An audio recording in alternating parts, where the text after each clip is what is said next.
that's a major fear, isn't it? You know, it's very easy for us to look at the obvious example we have of being without Mane is January. African combinations, the period of the season that killed our title ambitions. We won 1 in 7. Yeah. That's worrying reading. You know, it's worrying remembering how we played in those fixtures as well. Let's not forget, you know, there was a couple of decent results in there as well. You know, I think we had a draw with Chelsea and a draw with Manchester United, but we weren't looking dangerous enough over the entire month, all told. And I didn't particularly think the Adam Lallana right wing thing worked. You know, we're even more hampered now because we're not got Adam Lallana to play right wing or centre. Yeah.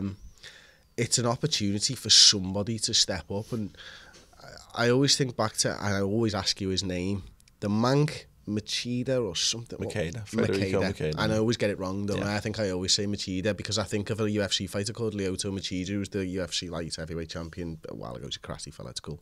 It's fine. I always think of him, and I'm starting to think of Divock Origi being our him. Yeah. And we've never had someone that I can remember, apart from maybe Heskey at the end of one of the seasons, and it might have been the 2001 season, or when he first signed, was it in the January or whatever, that came in and scored goals between the middle and end of a season.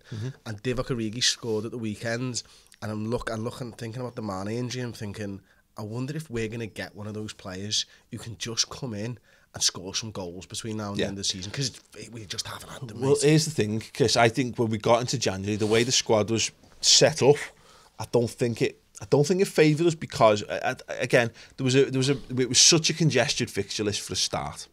We had those FA Cup games in there as well, which would, exactly, you know, we had too many FA Cup games where we put out much weakened sides and didn't do the business in them. And I also think we reached the point there where, when we at the start of the season, when players were given opportunities in cup games, they were going, this is my chance to prove my worth. By the time January came around, everyone knew what Jurgen Klopp's first 11 was, and I think there's players there who went, well, it doesn't matter if I fucking perform, because I'm not going to be starting when Mane comes back anyway. Whereas we've got a run now where there's a chance Mane might be out for the rest of the season. There's a chance Adam Lallana might be out for the rest of the season. There's a chance Jordan Henderson might be out for the rest of the season. There's exactly what you're saying there. I think there's a clearer opportunity for a player or players to go, yeah, to one or two things. I know I'm on my way out the door, Daniel Sturridge. Here's a chance for me to leave on a high. Here's a chance for me to, in his instance, here's a chance for me to say, I'm not playing for West Ham next season. Yeah. I want to play for, insert slightly better club than West Ham here. Or there's a chance for, again, a young player to go. Well, I've seen Liverpool being linked with X, Y, and Z. By the way. West Brom. Could you imagine Daniel Sturridge at West Brom? What a bad fit that would be. Oh my God. But they are a better club than West Ham. They are a better club. But yeah, there's a chance for a young player to go, yeah, Jurgen. You know, let's say Harry Wilson is a great example of that.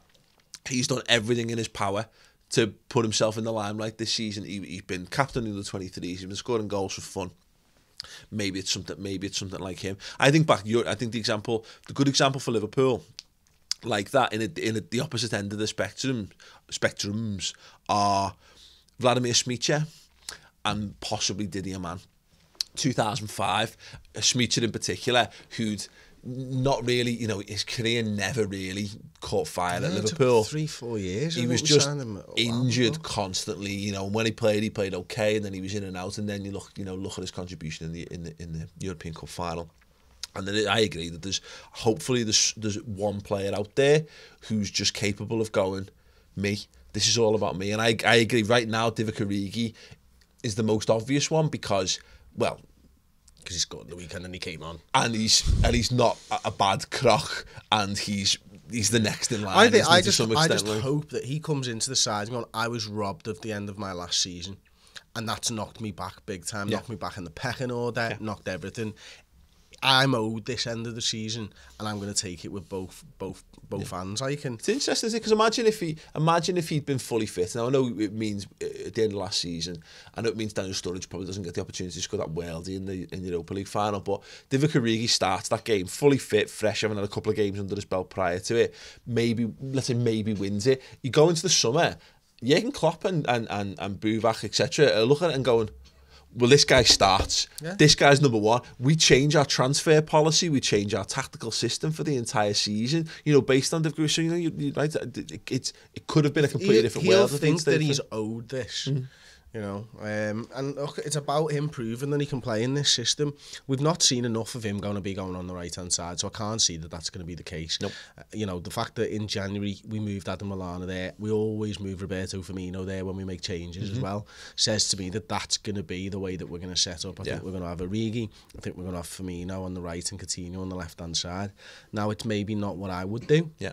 But I do think it's what Jurgen Klopp's going to do. Here's a question then, because in the absence of, you look at the almost the three men that make what we do tick, three of the four, count Roberto Firmino as the fourth, in Henderson, Lallana, Mane. Do we revert back to what we were doing last season almost as an option? 4-2-3-1. Go to 4-2-3-1, put Emre Can and Gini in front of the back four and say, here's what we've got, because let's face, you know, Mane's been a revelation and we desperately lack his pace when he's not there. But have we maybe got, is it maybe a slightly better solution? Because then you can go back to playing, you still got a question mark over who plays that right-hand side of the three behind the Origi, as it were. But it means you're going back to a style that suits Divock Origi a little bit better. I think that's right. And, you know, I think you put Roberto Firmino in the 10. Yeah. You keep him close to Phil Coutinho. Your dad was talking about it. When those two are near each other, they play better. Yeah. You know, they're always looking out for each other. They understand how each other plays the game and stuff. So I'd have Firmino in the 10. I'd have Coutinho on the left-hand side. I'd maybe have Divock Origi up front. And then you've got question marks over that right-hand side. Now, personally, I shouted it yesterday. Wijnaldum right-hand side could work. You know, that leaves Lucas and Chan. It's not a great two. Yeah. But if Lucas can do it on his own, he can do it as part of a two. I think, and I think you're right. I think both of them are actually slightly better than that. The problem with this, of course, is that Gini's, that's his best position is where he plays. I wouldn't like to see him. This is the problem. We keep coming back to it. Short blanket stuff, isn't it? Is that you're running the risk of totally fucking up what we do in midfield to try and bolster what we do in attack. You know, and again, it's good. I'm glad that we've got options, because I don't think we'll see anything drastic. If I'm perfectly honest, I think you know, when you look at the movements of Gini Wijnaldum now, and you look at the movements of our front three, I don't think normally he's involved in that. But it certainly is something that he could do.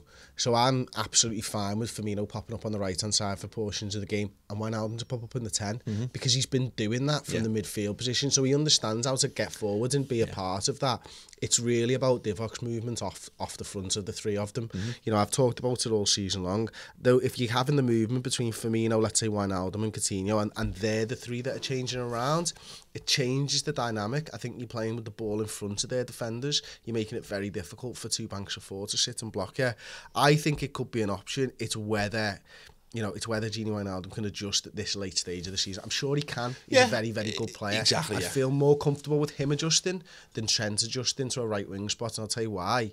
Because Trent's already adjusted to playing right back this season, and he's adjusted to playing, and he's in a central midfielder. So asking a Trent Alexander-Arnold, who's in good form, and I've got no doubts that he can do it long term, to play right wing, I would feel more comfortable with the experience Wijnaldum, who's shown me he's adaptable already, that he can go and do that. Like. Yeah, absolutely. And based on what we've seen, I mean, what we've seen so far, it seems highly unlikely that Gini will get moved. It does.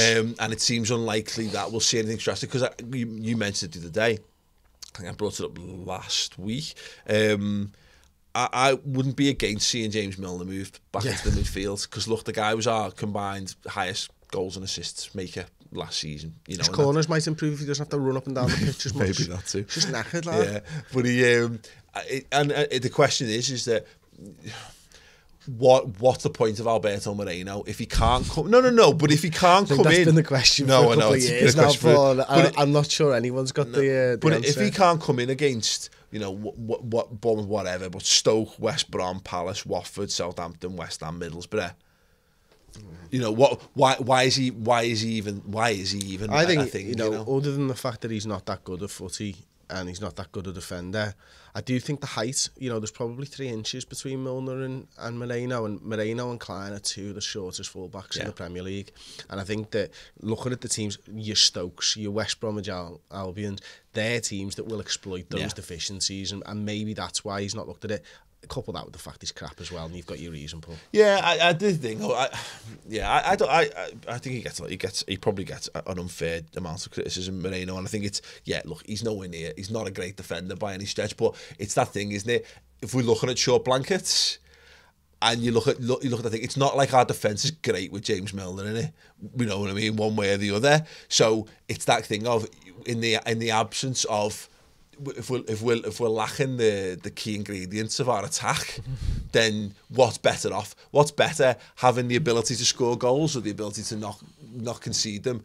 And what were Liverpool most likely to do off the back of that?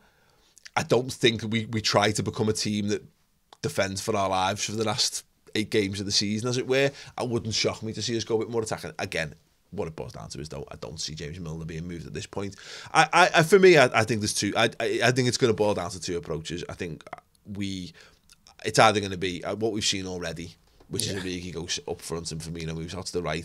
Is the simplest thing. Or what the next one, which is what I would like to see more, is whether it's Trent, whether it's Woodburn, whether it's whomever. Rich coming in. Yeah, you know, move someone. Honestly, Emre Can. You know, put Grealish in the midfield, put Emre Can on the right, and play him a bit more that, because he's actually done that a few times. And toward the end of the games, we've pushed him further up the pitch, and he does that pseudo Kevin Davies, you know, wide target man, dick out kind of thing for us. None of these are absolutely ideals, but for me again, it still boils down to we either change to a system that suits the players that we have, or we put players who are most suited to the system that we know how to play in there, because I just don't think the whole playing the same system but putting Origi up front has proved that it's worked.